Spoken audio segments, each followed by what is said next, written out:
Hey fam, welcome or welcome back. Tisha here. Black Ink Crew New York started as one of VH1's most entertaining reality shows. We got to see arrests, a little bit of baby mama drama, some fights, friendships, the beginning of relationships, breakups, and a sprinkle of tattoos here and there.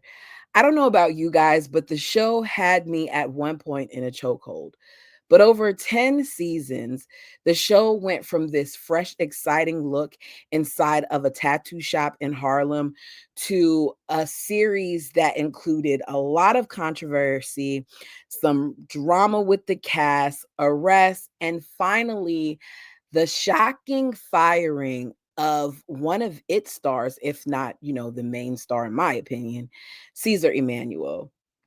This firing happened after a disturbing video went viral of him and a dog. So today we're diving into what I'm calling the rise and fall of the franchise with a little assistance from the recent interview that Carlos King did with Caesar himself. So go ahead and do me a favor and hit the like button as we jump into this. I'm going to try to stay on camera, but if my signal goes, I'm going to be back off. So the show premiered on VH1 in January of 2013. It came out around the time where Love and Hip Hop Atlanta was out and it was big. The show centered around Caesar Emanuel, also known as C's, his black ink black ink tattoo shop in Harlem. We quickly got attached to the lives of the artists, their clients, and of course, their drama. The formula worked. You got tattoo culture, you got Harlem as this beautiful black drop, and you have personalities like Duchess and Puma and Sky and Bay and Teddy and Alex the V Slayer, and eventually Donna. It quickly became a ratings hit, opening the door for multiple spinoffs, including Black Ink Crew Chicago, which I personally ended up liking at one point even more than New York, and Black Ink Crew Compton. At its peak, I think some of us, because I know some people didn't watch this, some of us were glued. So Carlos King at this interview pulls up to Caesar's Brooklyn shop wearing his Yankee snapback, his gold chain, and his white tee. I laughed when I saw him because Carlos is like this chameleon, right? Where he just changes it up depending on who he's with. And I think it also helps the person that you're interviewing feel more comfortable. So we find out that Caesar still does have multiple shops, that he has his shop in Milwaukee, Indianapolis, and the one from Atlanta did close, but he is currently working on moving it to a mall that's in Atlanta. He said he had more, but he ended up downsizing because of his health. It turns out that Caesar's heart was messed up, and as a result of his heart being messed up, he ended up having too many strokes. One of which he was having in the middle of tattooing someone. He talks about how he went throughout the day and there were times where he couldn't get his words together and he was having a headache and things of that nature. And it took one of his friends to be like, yo, something's going on with you. We got to take you to the hospital. So he's rushed to the hospital and he ends up, because they find two bleeds on his brain, showing that he had two different strokes. He ends up staying there for a month. He had to do speech therapy because his life changed. He had a brain injury. He is now on 12 medications. And it sounds to me like for him, this was a life changing moment. It slowed him down a lot, but he survived. So we get into the back history, like his childhood. Long story short, his mother is Jamaican. His father was American. His father passed before the fame. His father had HIV, and originally we thought that he passed from that. But what actually happened was he passed from the drug abuse. The drugs that he was using was damaging his body and messing up his medication. His mom, at one point, brought him back here, decided to raise him in the States because she felt like he would have a better life here. Because at one point, Jamaica had a lot of stuff going on when it came to violence. So he's lived all over New York. And as a result of that, he learned how to hustle. Y'all, when I say I was listening to him talking and I just couldn't help but think about my childhood, my teenagers especially, because for me, Brooklyn, New York provided me with some of the best years of my life. Don't get me wrong, like it got real out there. I'm not going to act like it didn't get real out there. And I've witnessed some very traumatizing things. The level of freedom that I had was next level, though. I experienced friendships and I matured because I was in this place that kind of forces you to grow up a little bit faster, right? You're taking the city bus when you're in middle school and high school. You got your metro, your student metro, and you jumping from this bus to this train, and it's all natural because you're not the only one doing it. It's a bunch of other students doing it with you. So Caesar speaks on how different things were, back then for him. He talks about how dangerous it was at the time and how he never planned on being a tattoo artist. For him, he was all about the streets. Y'all know what I mean by saying that, he was about the streets. He was a street pharmacist. We're going to call it that. You know, what slowed him down a little bit was him finding out that he was going to be having a daughter. At that point, he was like, you know what? I can't keep doing this. I'm going to have to switch this up. It's not going to work if I'm trying to do this and trying to have her. So people always knew he could draw. He decided to go to school to get better at it. And random people around the neighborhood would be like, yo, can you draw this for me? Because I want to get a tattoo of it. And people would use his sketches to get their tattoos. So one of his clients asked him to stop being in the streets. And if he were to stop being in the streets, he would show him how to do the tattoo thing. Because the drawing thing he got, but he needed to show him how to do the tattoo thing. He's like, when he came to me like that, and I was thinking about the amount of money I was making in the streets, I kind of felt insulted. And I was like, no, I'm not doing that. And he walked out. He said he was pissed, but he changed his mind when he really thought about it. So what he did was he used what was supposed to be his re-up money, and he got a whole bunch of tattoo equipment, and he worked under this guy for a little bit and really learned the craft quickly. He said that in like 3 months he was tattooing people. Now normally it takes longer than that, but and he's like, I'm not gonna lie, I made some mistakes here and there, but I fixed a lot of those mistakes. Like once I got good, I went back and fixed some stuff. He said that he got better than the guy who taught him, so he found someone else to kind of mentor him. While working for a person, in a matter of months he ended up buying that shop. So when his daughter was 5, he had a friend that needed some assistance with his shop in Harlem. And that shop's name was Black Ink Gallery, right? He never did the paperwork for it at the time. So he's in Black Ink Gallery from there on out, as well as in some other shops. His boy, he calls him, or he said his homeboy, Corey Guns, who was a popular rapper at the time, was on this show. The show came to the shop and filmed the tattooing that was occurring while they were in the shop. The vibes were so good that the people were like, look, your crew is decent. Like y'all need to get a show. Y'all can make a show out of this. So they're like, you ready to bring, cameras up in this part of Harlem? Because we in the hood. You want to bring cameras up in here? Okay, well, let's do it. So they're down to do a pilot, get some quick money so that they could re-up, because these are still street guys, and get back on the streets. So what ended up happening was, after the pilot, you do the pilot, you film the initial scene, and then they shop it around. So he said 5 different networks at the time wanted the show. So that creates a bidding war. VH1 wins the bid.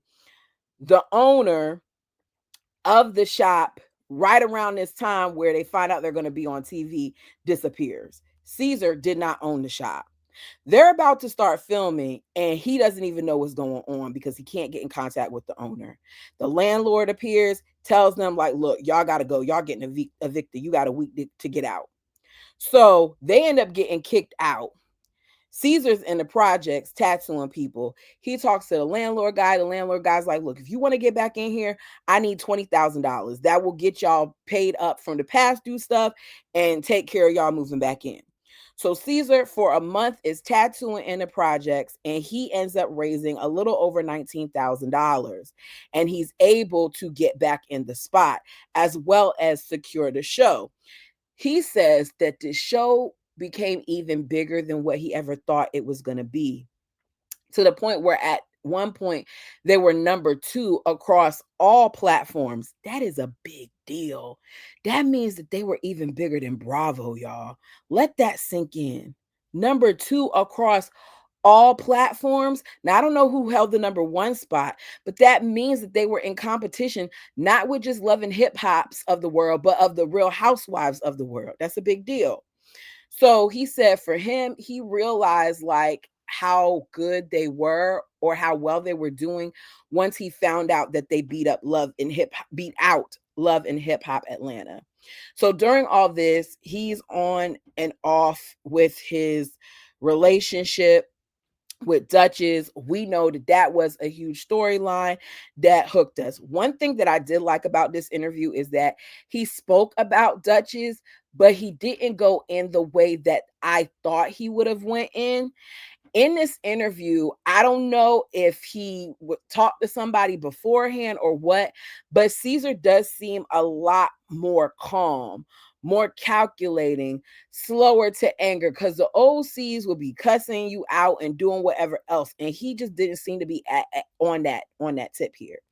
So he's like, for him, he realized like, look, we even noticed overseas, because people were recognizing him overseas, that they got a lot of attention, to the point where he felt like, they were even bigger than the rappers, because they didn't have to write music. All they had to do was show up and be themselves.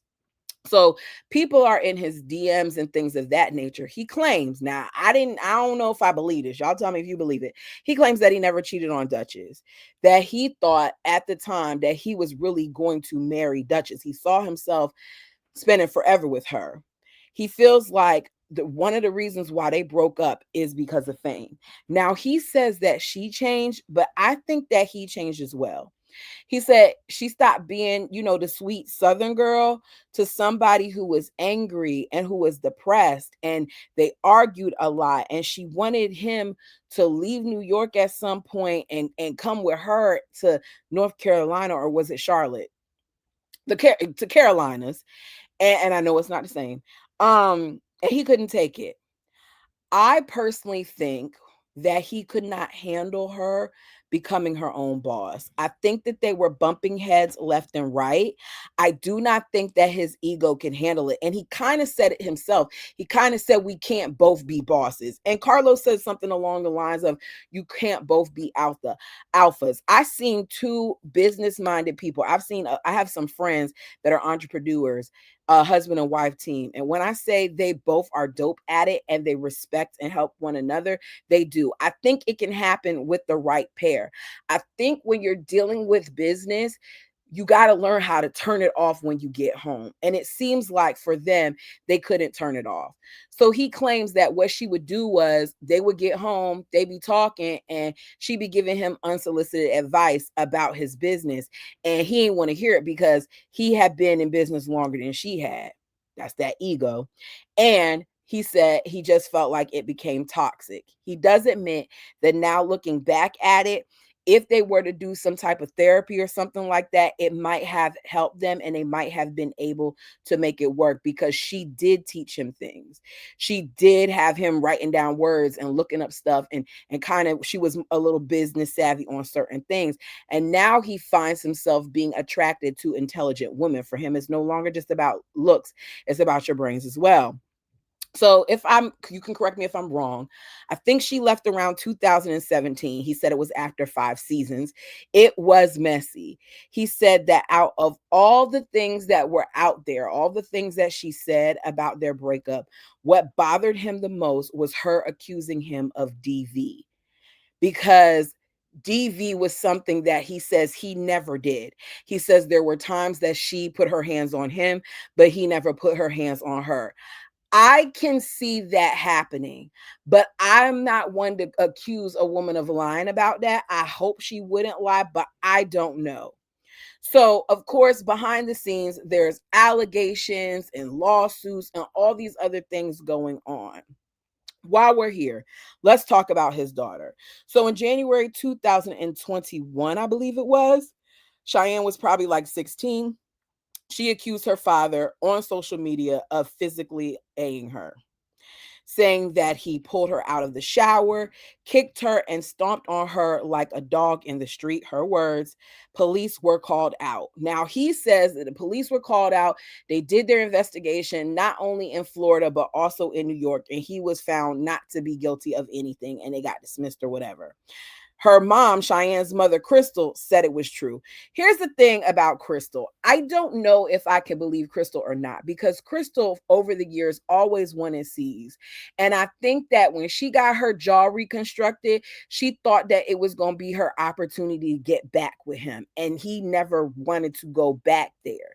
I think that Crystal at times did use Cheyenne against him. I also think at times Caesar was not the best father. We're not going to sit here and rewrite history on that. So Caesar to this day denies ever doing anything to her. He says that he didn't speak on it a whole bunch because at the end of the day, people were coming down on him, and he already knew that if he said too much, they would be coming down on her as well. And he was just trying to protect his daughter. He said that this all stemmed because of him telling her to wash some dishes and because she wanted a $1,400 lace front wig, to the point where she was even complaining because he's like, I already bought you one. I'm not going to buy you another one when I'm only spending $10 to get my beard lined up or whatever. Which, speaking of that beard, I kept staring at it. See, next time you want to go to the barber before you get on camera, make sure they erase that white line. That thing was screaming at me the entire time. It's extra Beijing. Men, if you're going to dye your beards, don't do black. Do dark brown. It looks so much more natural than this blackety black, black, black. Okay. I'm just saying. Anyways, so he said that it all stemmed from that, and he's just she's it seems like money is still very much so a thing. So to this day, they are still estranged. He said they're working on it. They kind of like reconnected after his stroke and stuff. She got mad that he couldn't come to her college. There's some stuff that you can tell he didn't say. She wanted her first car to be like a BMW or something like that, and he just felt like she needed something more basic. There were times, and we saw it, where she was a little spoiled. Some of that is his fault, but I don't think it should turn into this. Hopefully they work it out. So we find out that the show did not end because of the allegations that were made by his daughter. Instead, it ended because of what he did to animals. He says that he has been found not guilty of those charges as well. I don't know if it's a not guilty thing or if it just never went to court thing. So I never saw the video, but I tried to ask AI what happened and listen to a little bit of what he said. There were video leaks from a Ring camera showing C's hitting a dog and kicking it. I don't know if it was in the cage or not in the cage, but some kind of way this dog ended up going down a hill. You all know how I feel about animals. Y'all know, if you've been here, about my fur baby. And I can tell my fur baby no, and he is immediately sad. Like, you can see it in his eyes. His little tail goes down. It doesn't require all of that. Now, in this interview, he makes some excuses for it, saying that the dog was attacking another dog, and then he went to snap at him and all those other things. I don't know. My thoughts on all of this is, people who are mean to animals should not have animals. People who want to keep animals in cages all day shouldn't have animals. I don't feel like animals are meant to be in cages. I can count in a month, my baby will be in his little kennel maybe like once or twice, and most of the time it's because he put himself in there because he got in trouble, and he just goes and sits in there until he thinks that you forgot about him, and then he comes back out. And none of us close the door. We leave the door open for him. So I mean, to each his own, but I know for me, I don't like seeing pets in cages. Like, if you're gonna get a dog in your house and you don't really like dogs to run around and stuff like that, then don't have the dog. It's just like certain areas you're not allowed to come in because I love you, baby, but you're short haired and you shed. So anyway, back to this. So he thinks that his ex leaked the video because it was on their ring camera. And immediately, once it's leaked, people are outraged. It always is mind blowing to me how people are quicker to respond to animals being violated than they are to people. And both of them are wrong. Hear me when I say this, know my heart. Both of them are wrong. I just feel like both should be an issue, right? So he says VH1 fired him immediately through his lawyer. Like it took no time for them to do it. He was told that at some point they would hire him back. I guess once things cooled off. At that time when he got fired, he was making $1 million off the show alone. That didn't include his businesses or appearances or anything like that. That was just off the show.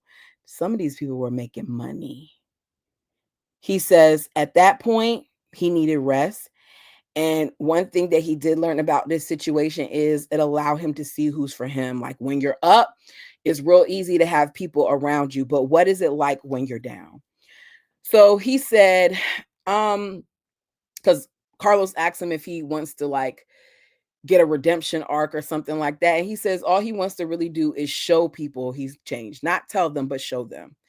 He says he's not who we saw on the show. Some of what we saw on the show was him doing things to keep the show going because you can't just keep having parties. You got to have storylines moving along. He feels like the people that were on the show weren't as motivated as he was. He even at times tried to get them to want to buy in the business or to get them to want to start their own stuff, but they didn't have any follow through. He said even with his cousin Teddy, that Teddy kept buying up all these shoes, and he said to Teddy like, forget buying up all the shoes. Why don't you find out how much it will be for you to start your own Foot Locker or something? Like let's try to work this out. But he never did. He said that him and Ted haven't spoken in 2 years, that to him, Ted moved funny once he got fired. He said that Ted changed his number, didn't tell him. He switched up on him. I think a lot of them switched up on Caesar. And I think that in the interview, there were two times where I could hear him sound a little hurt. One was when he was talking about the situation with his daughter and how they're still trying to work things out. And the other one was when it came to this situation and how a lot of the people who he called his family weren't there for him. He said when he had his two strokes, Ted didn't come to see him that whole time he was in the hospital. And basically, like that was a wrap after that. He says once he fell, they all fell because they had no backup. We find out that he still talks to Sky. He says that Sky is his sister, like that is his fam through and through, that she's been there for him throughout the years, that's his sister for life. Like when he was going through it for Duchess with Duchess, she's the one who told him to move out that place. She's the one who like made sure that he was doing what he was supposed to do. She was on him. He still talks to Spider because Spider still works with Black Ink. He still talks to Bay, Crystal, and Alex. As for the show, he would be open to a reboot, but he tried at one point to meet with people and they didn't even show up as far as the old cast. And he's like, if I do a new one with a whole new cast, like the people aren't going to respond to that. He says that he talked to someone a little less than a year ago and he, is waiting to hear what they got to say. Things are a little murky though because uh BET bought the show, but he says he owns Black Ink, so he could do whatever he wants to do as far as that's concerned. He is dating someone. He does have love for her, but he's not telling her because she has to earn it. Now, y'all know I heard that and I was like, earn it? That's a no for me. Um, the aftermath. Without its central figure, Black Ink Crew New York lost its driving storyline. Season 10 wrapped up and VH1 didn't renew for season 11. The other spinoffs, for whatever reason, ended up not renewing as well. For me, the reason why I think the show fell apart is one word. That would be ego. I think that people, all of them, got too big in the head. And I think that they couldn't come back. And I wish that it didn't turn out that way because it was a show that I really enjoyed. From a Harlem tattoo shop to a nationwide reality empire, Black Ink Crew New York was a good ride. It gave us unforgettable moments, real cultural impact, and a look that many people hadn't seen before on TV. But from fame and unchecked drama can take down even the strongest brands. In the end, to me, the show's legacy will always be tied to its unbreaking start and its very, very chaotic end.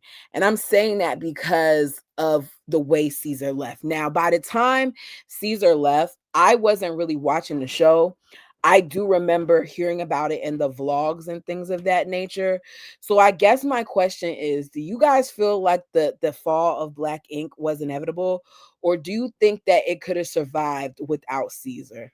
Let me know down below in the comments. And if you watched Carlos King's interview, what did you think about the interview? What do you think about Caesar? Do you guys think he changed? Thank you guys so much. Let me know your thoughts down below. Like the video as it helps the channel. I'm on the road to 2,000 and I hope to get there sooner than later. Until next time.